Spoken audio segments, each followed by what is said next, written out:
Hey guys, I'm going to be making just a down and dirty redfish bug. Pretty simple pattern overall, but pretty effective in my area. I'm using an SA280. It's an Ahrex hook. This is a size 2. So I'm going to lay down a little thread base there. Throw on some dumbbell eyes here. I have, these are brass dumbbell eyes, and tan, either painted or I don't know if they're plated or what, but I like to make these in a variety of weights. I fish some pretty shallow water for my redfish here, so this is a size medium, relatively small in the grand scheme of things, but works fine for what I'm doing. This is a pretty simple bug altogether. Like a lot of redfish flies, I'm going to be using craft fur, or this is almost like a polar fiber type deal, but craft fur would work just as well. This is just what I have on my desk right now. Take off a decent clump here. Pull out my under fur.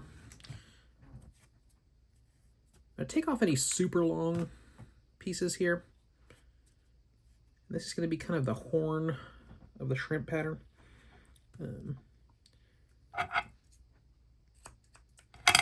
I'm going to roughly measure them out here. This is probably, let's see, I guess I can measure it out, sort of 2.5 hook shank lengths. I'm going to wrap that down, and I'm actually going to wrap it down into the bend of the hook just a little bit. So ideally, when this is laying on the bottom, this clump is going to be sticking up a little bit and kind of making its presence known to the fish and things like that. So not necessary, but just throwing in some simple barring. These are just alcohol markers, Copic markers. So next, I'm going to throw in a little half hitch here. Put my thread at my post over there. What I'm going to do is I'm going to make a really quick bunny dubbing loop. And I am not even going to make a loop. I'm simply just going to do like a split thread loop. So if you've never done that, I'm taking my thread here, using my bodkin. I'm just kind of like spreading it apart, 50-50. I am using 150 GSP, which is a pretty heavy thread in the grand scheme of things, but it's honestly what I use for 90% of my flies.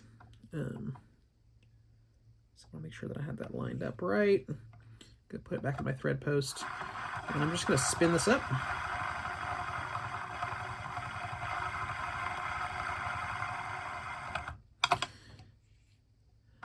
And I tell you what, I'm actually going to keep this a little closer, spin it closer, save me some time, save me some spins. All right, so there we go. We've got a bunny loop. Brush it out. I'm going to wrap this right next to the edge of that craft fur or polar fiber, whatever you want to call it. Just kind of preening it back as I go.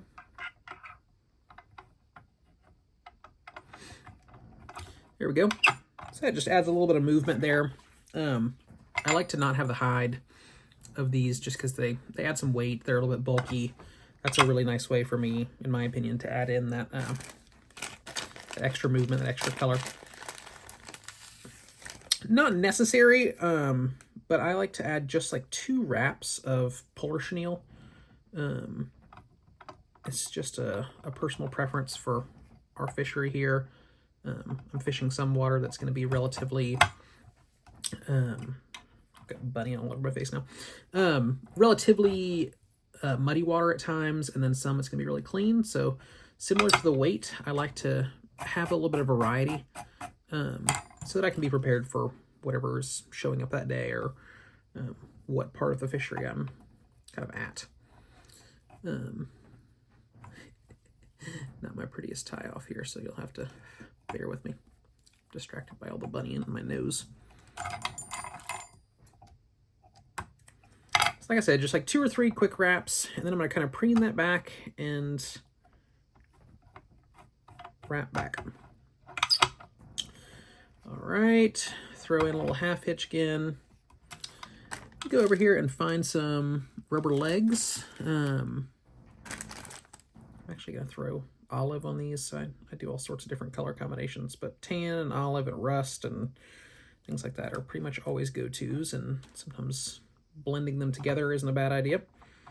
So these are just barred Sili Legs. Nothing super fancy about these, and nothing super fancy about how I'm tying them in.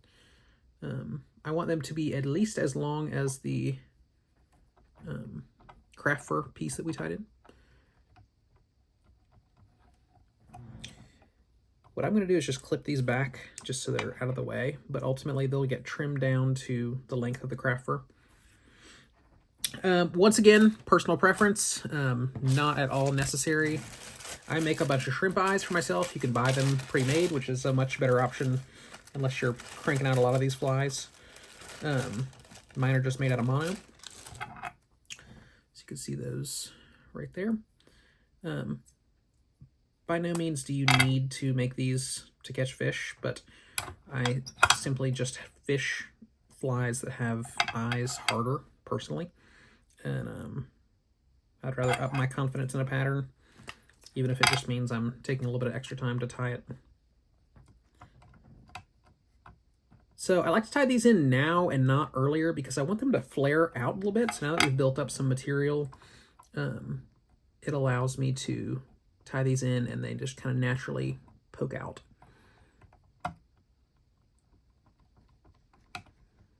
I also am not worried about them sitting perfectly level or anything like that. I just want them present. All right, throwing in a half hitch again. Now we're just going to throw some dubbing on here. I'm going to do the same sort of thing again with a split loop or split thread dubbing loop sort of deal. This is Semi-Seal from Spawn. They have a wide variety of colors, really consistent product, well priced. I use a lot of it, and so I'm quite a fan of it at this point.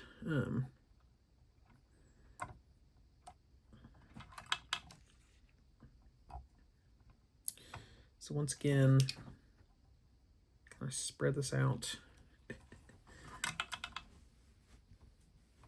I'm not worried about this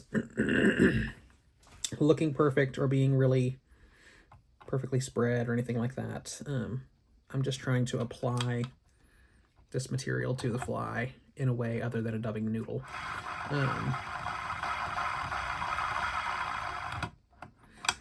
So here we go. Spun it up fairly well. We'll give it a little brush. Give it a little bit more of a spin. Bring my thread in a little bit. All right. And then just like we did with the bunny, we're just going to kind of preen it back. I'm making sort of loose wraps, to be honest. They don't need to be stacked right on top of each other, or else we start adding a lot of density really fast. Give this kind of a brush out. And now we've got kind of like a buggy body. You can trim that down if you want, but you wouldn't have to. One more little half hitch. We're almost done here. I'm going to take the same dubbing, and this we're going to put in a noodle, so it'll be a little bit tighter. So, just going to spin this up.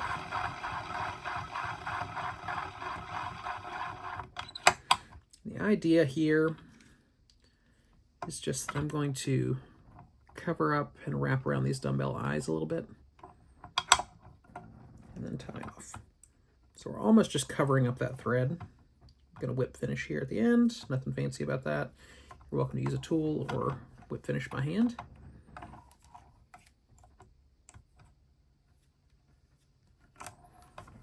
Okay.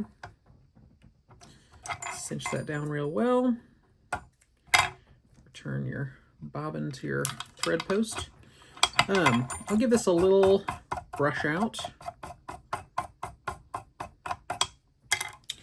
And then personal preference, because I'm always using white thread, I like to just hit the thread itself with the marker. Same marker that we used for the craft fur. And then, once again, completely unnecessary, but sometimes I'll just color the top, just because, in general, things are darker on their back than they are on their belly. All right. Then we'll go in and trim up our legs to be roughly the length. I like to cut one from each side a little bit shorter.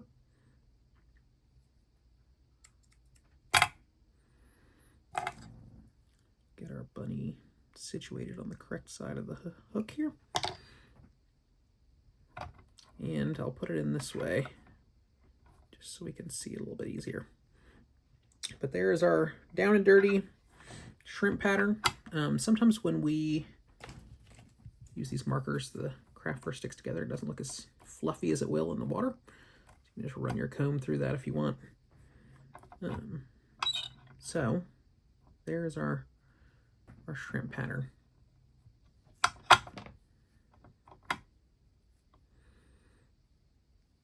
Quick, easy, will absolutely catch fish. Tie one on. Take care. Bye.